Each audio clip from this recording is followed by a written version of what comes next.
Hello, this is Pennyboard13, and this is a game of Team Deathmatch. Right now, I'm doing a dual commentary with the legendary coach, Sean Ohman. Now, some interesting facts about him. This is his first year of head coaching. He's finished in the top 3 in 9 invitationals. Now, this is what some of them were. First place, KVA Conference for boys. Second place, KVA Conference for girls. Second, all-regional champions for men's. Second all-regional champions for girls. Top 10 in state for boys, top 20 in state for girls, 2 all-staters for boys and girls, boys team academic all-state, 2 boys individual academic all-state. Now, how does this feel to be your first year of head coaching for a high school and having such an amazing overall season? Oh, I'd say it's been a rough ride. It's definitely a crazy season, but all the success, made it all well worth it. I can't wait till next year. So, I'm just curious, what got you into cross country? What was some of the history? What were some of the coaches that made you want to coach?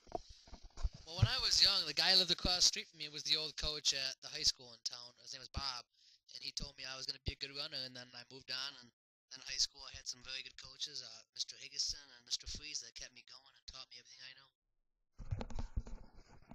Okay, so do you have any goals next year for any of your boys or girls team? Do you think you could win states in anything?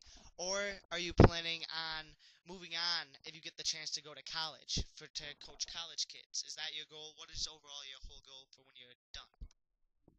Well, college coaching hopefully will come sometime in the far future. It'll be a while before I'm there. But I think my girls team next year will be able to have a chance to run for the state title. We have a lot of good returners. This year we finished top 20 without our number 2. And they're all underclassmen. So we have a good shot to go there for the next 2 years. And boys-wise, I'm looking to put 3 under 17 and hopefully find a 4 or 5 to get back to top 10 in the state.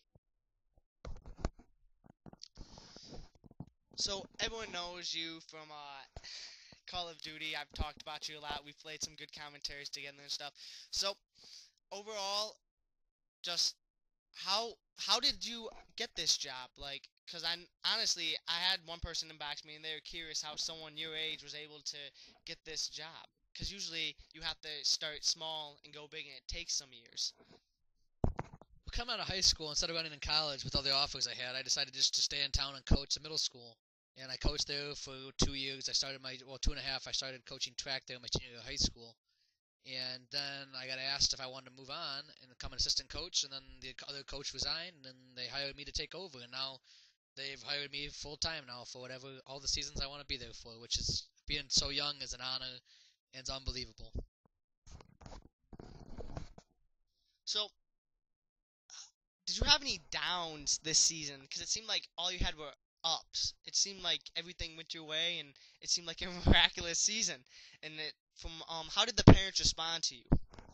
Well, the season itself, there were a lot of ups and downs. Just as a coach, you keep them hidden because you don't want your kids to see the downs. So there's times when I was going through midterms, plus it was the conference championship. The kids didn't like me too much that week, but it was a hard transition to go from being just thinking middle school and thinking that was hard to high school when it's all yourself and you have to plan everything for this prestigious program.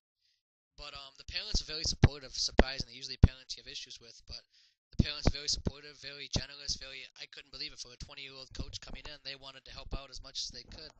Were very supportive and trying to get me the job this year, next year, and for all the years their kids are going to be there. Okay, another thing that I'm interested in is, we all know you're going to college. What is your plans for, what's your job would you like to do? And then afterwards, once you achieve that job, are you still planning on coaching? Well, I'm going to school to be a teacher. I'm going to be a history or English teacher in the middle school, high school, hopefully high school. And I definitely want to continue coaching. Coaching basically is my passion and life for the fall and the spring.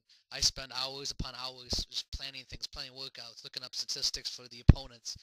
And, I couldn't live without it, to be completely honest. So, who would you say, do you think if you keep this up, people will look at you and think you are the greatest cross-country coach there ever was?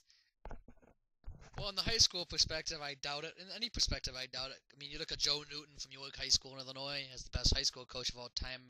Compare him to the Joe Paterno of high school cross country. Or you look at for college, Bill Bowerman, the Oregon coach. There's been so many fantastic coaches. I mean, being so young, I got a long way to go, but we'll see.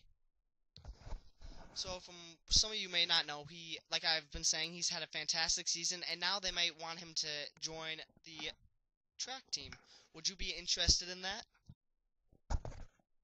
I haven't decided yet. We'll see. There's got a lot of stuff to go into that thought.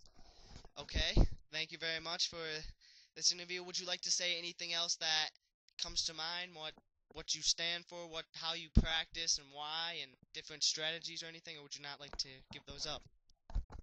Simple tactic for my team. If you don't have the heart of a champion, you're not gonna make it. Okay, I hope you enjoyed this interview of the legendary coach Sean Ohman. I hope I'm expecting to see a lot more of him in the newspaper and stuff over the years, and so it was an honor interviewing you. Thank you. Oh, you're welcome, Sonny. This is mw3, over and out.